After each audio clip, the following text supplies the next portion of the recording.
Hello and welcome to Revolutionise Your Love Life. Do you want to know more about love relationships, what makes them work, how to create the one of your best dreams? Do you want to be in a really healthy, juicy love relationship? In these podcasts, we will give ideas and practical advice to light your way. Whether you're looking for a love partner, already in a relationship you wish could be better, or leaving one that has run its course, there will be something to inspire, empower and support you. Revolutionise Your Love Life is a fortnightly podcast where you will access the knowledge and wisdom of love experts and relationship coaches from across the world to help you find true fulfillment in love. I am your host, Heather Garbutt. Welcome. How do you know you are in a toxic relationship? In this podcast, we'll be exploring toxicity, narcissism, and how you can recognize toxic behavior. This is part of our series looking at the qualities of healthy and unhealthy relationships. I am Heather Garbutt. And I am Andriessen. And together we are relationship coaches. So, do you feel unhappy in your relationship? Or do you even feel that you suffer? It may be the first sign of toxic relationship.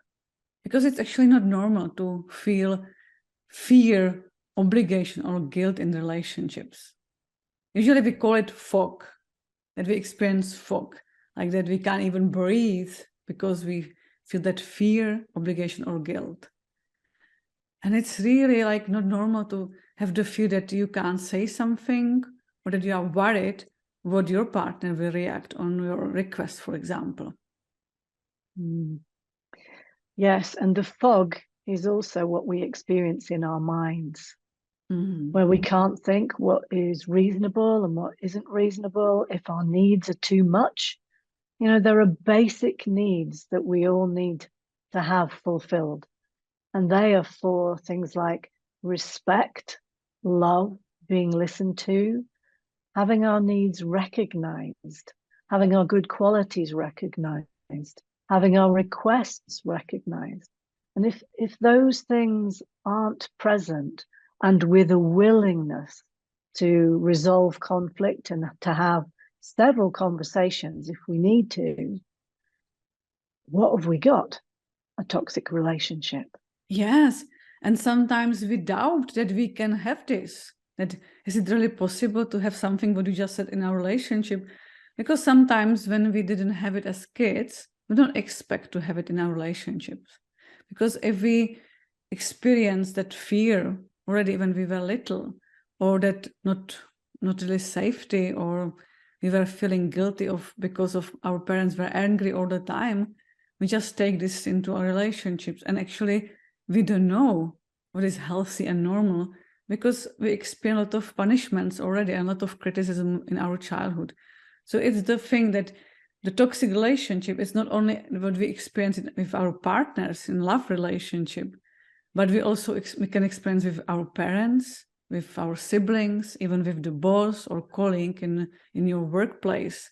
So you can experience it through all the society. Actually, through the research, I heard that there is about 30% toxic in our society. Yeah. And there's a spectrum of that. I suppose in some ways you could see it's called bullying. And that can be literal in terms of physical harm. It can be emotional in terms of manipulative behavior, manipulating your feelings against you. And that can have a mental effect as well. It can be financial.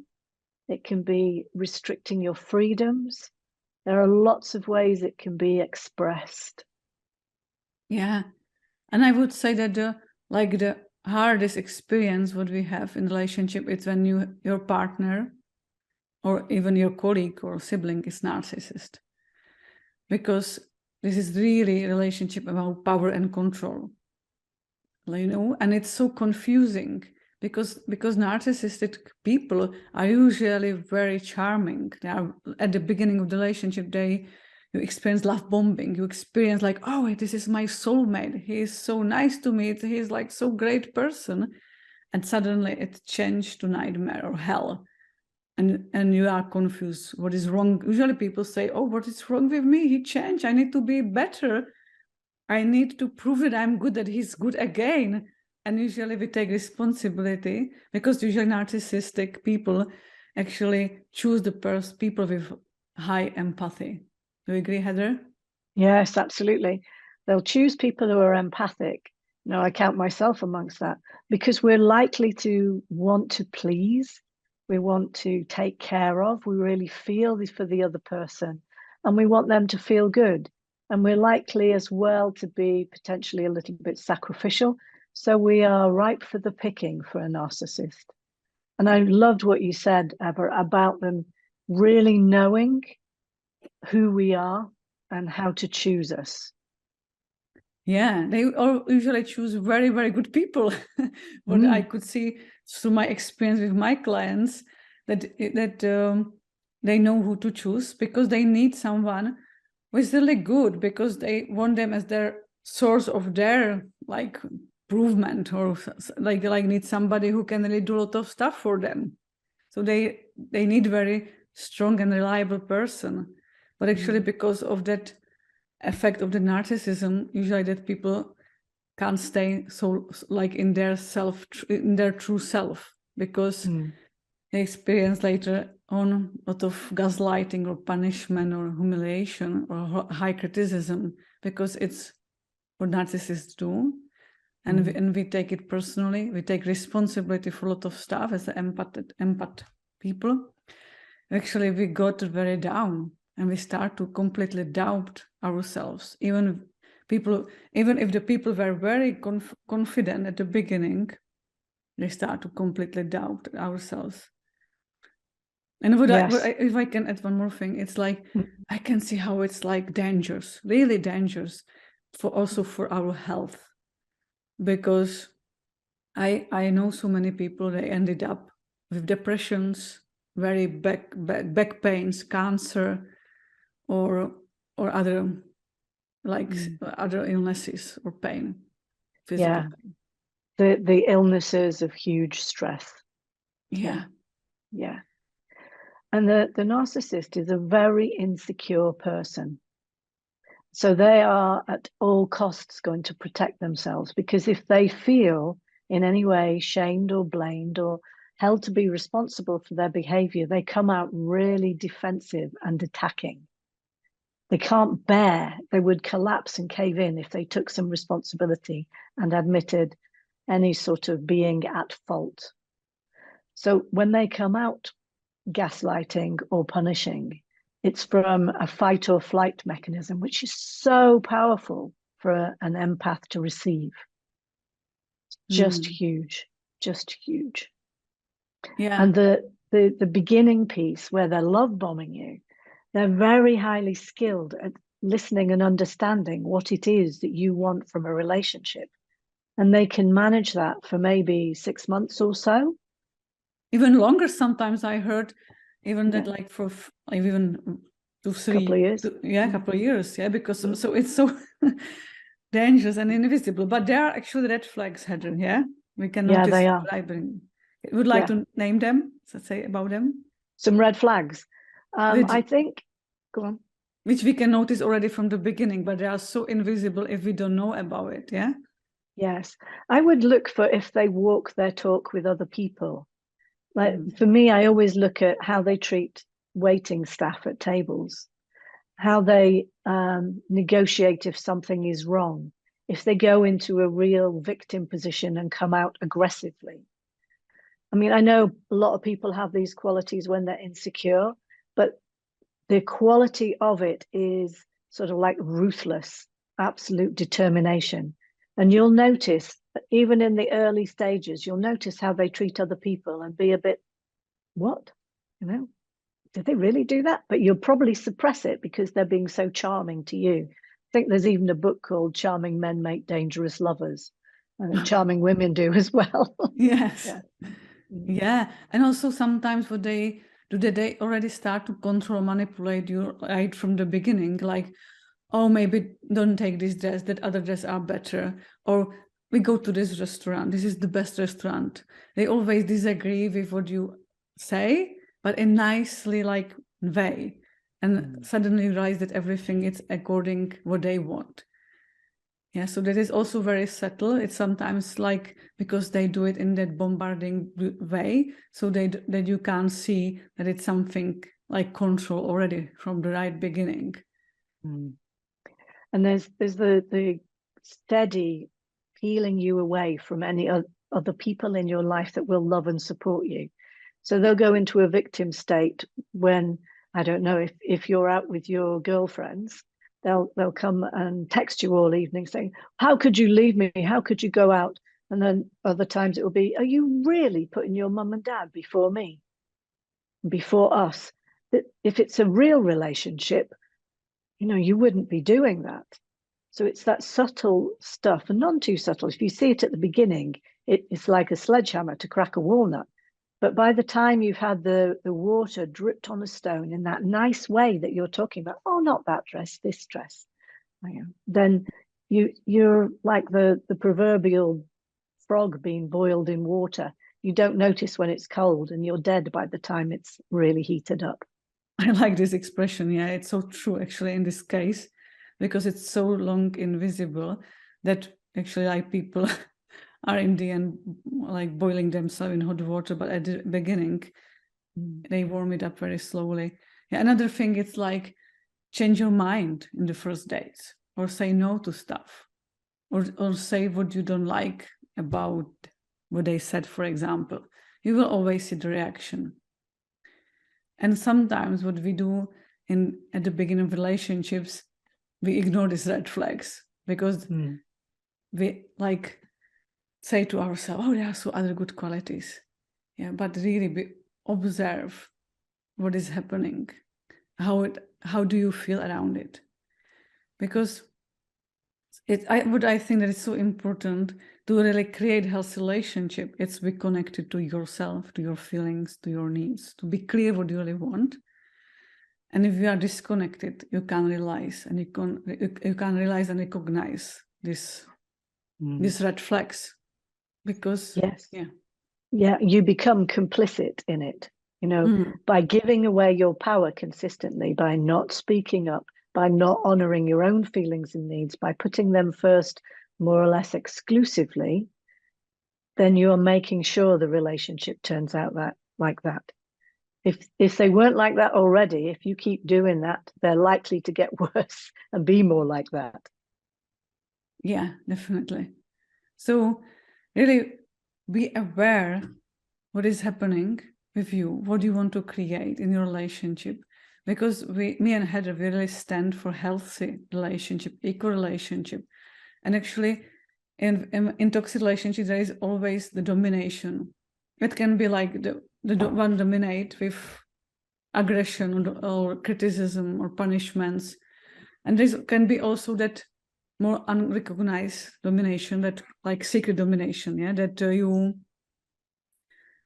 you stop talking, or like you send messages through kids, and other stuff of the passive domination, which is also very dangerous and also doesn't belong to a healthy relationship.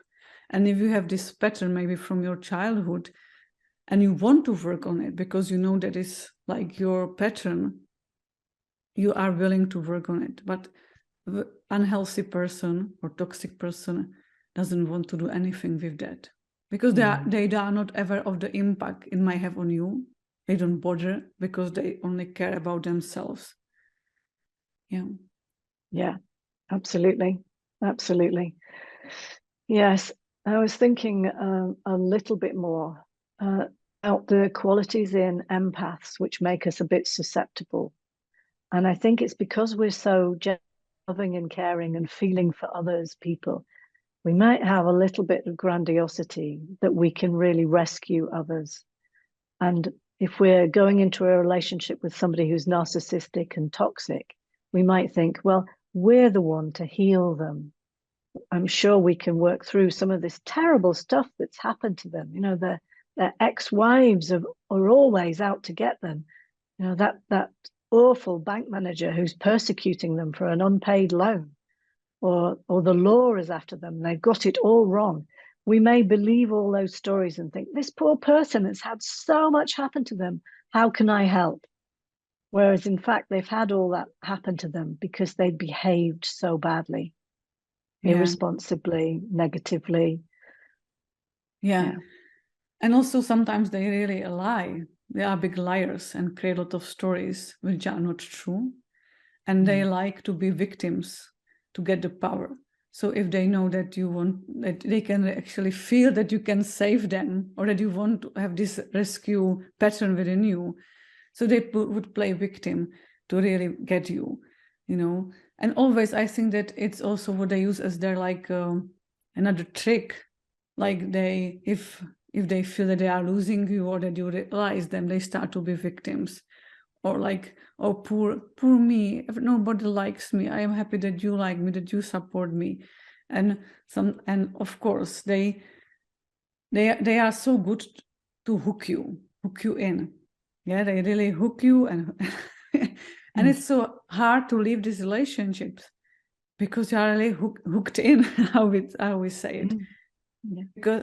Because there is so big confusion between their great part and the horrible part, and we don't know what to do with that. Because when we want to leave them, they usually start to behave again very nicely. Yeah. Yes, they are very seductive. They're very seductive. There's a phrase which is called narcissistic supply. And it's when you leave them, they feel the lack of the supply that you're giving them, which is for love and nourishment and adoration, which is what they crave. Some sort of recognition of their grandeur, really, how important they are, which is obviously what's been lacking in their childhood. But by projecting that out onto you, they're never going to get it. They're never going to get it. You can't supply it. And the thing is, you can't change them. They will not change. This is the thing. So many people try to change them and help them and save them and support them. But actually, what I heard from so many different people and leaders of this topic in the world, that it's not possible. They can't change actually in this lifetime, because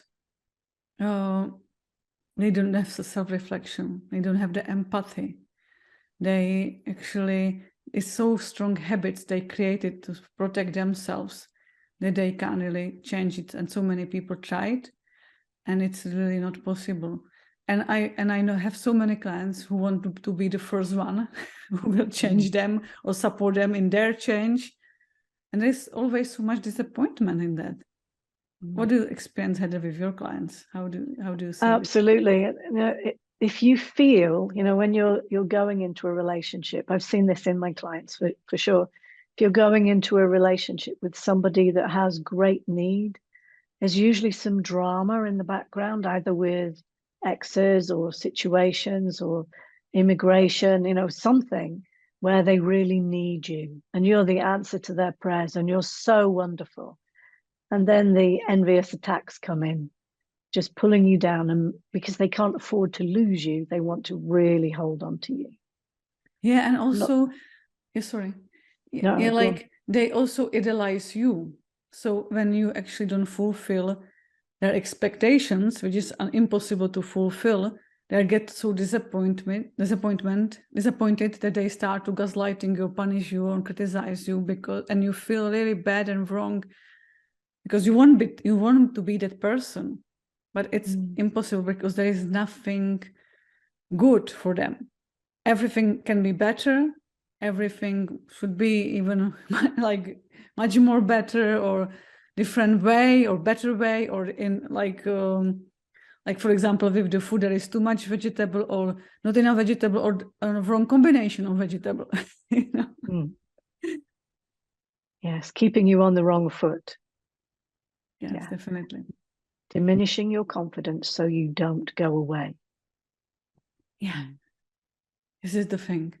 And also sometimes when the kids are involved, and again, they actually don't care so much about the impact of their behavior on kids.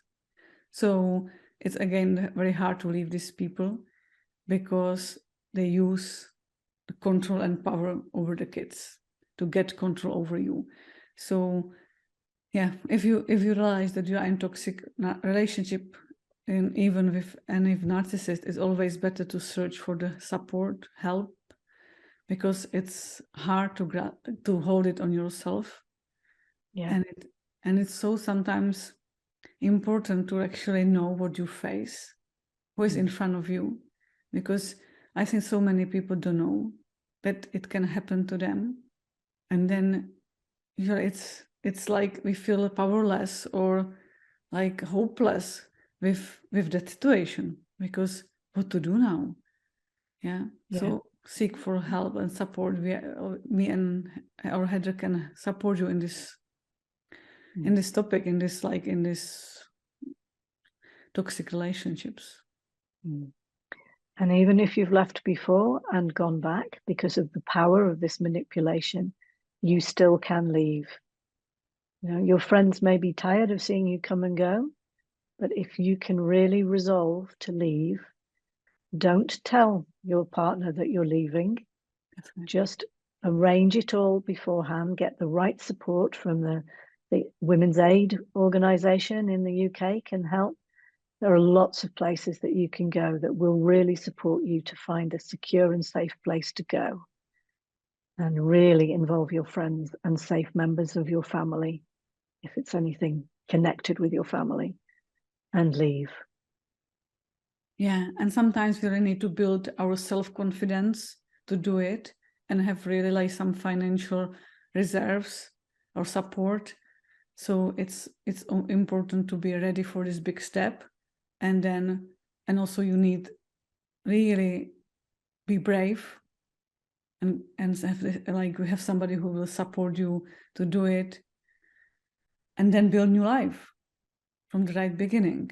And it's another topic probably, but yeah, so today it was mostly about how to realize that you're in a toxic relationship, because so many people don't know that it even exists, that it's not normal to experience so much guilt or obligation or fear in the relationship, that it's not normal to be gaslighted or punished, and especially that it's not normal to experience violence. Thank you, Eva. That's lovely. And watch out for our series. We're going to be doing quite a few in a row around healthy and unhealthy relationships. Thank you so much for listening. My website is www.heathergarbutt.com, and Eva's is evaandriessen.com. There we go. So thank you for listening. Have a good day. Bye for now. Thank you so much for listening to this episode of Revolutionise Your Love Life.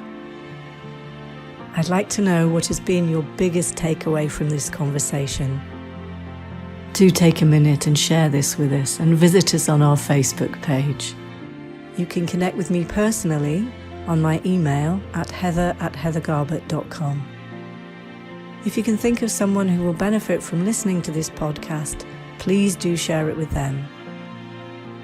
If you have any feedback on how I can improve it, please do reach out to me, as I'm always keen to learn more. Thank you so much again for listening, and we'll meet again on the next episode of Revolutionise Your Love Life.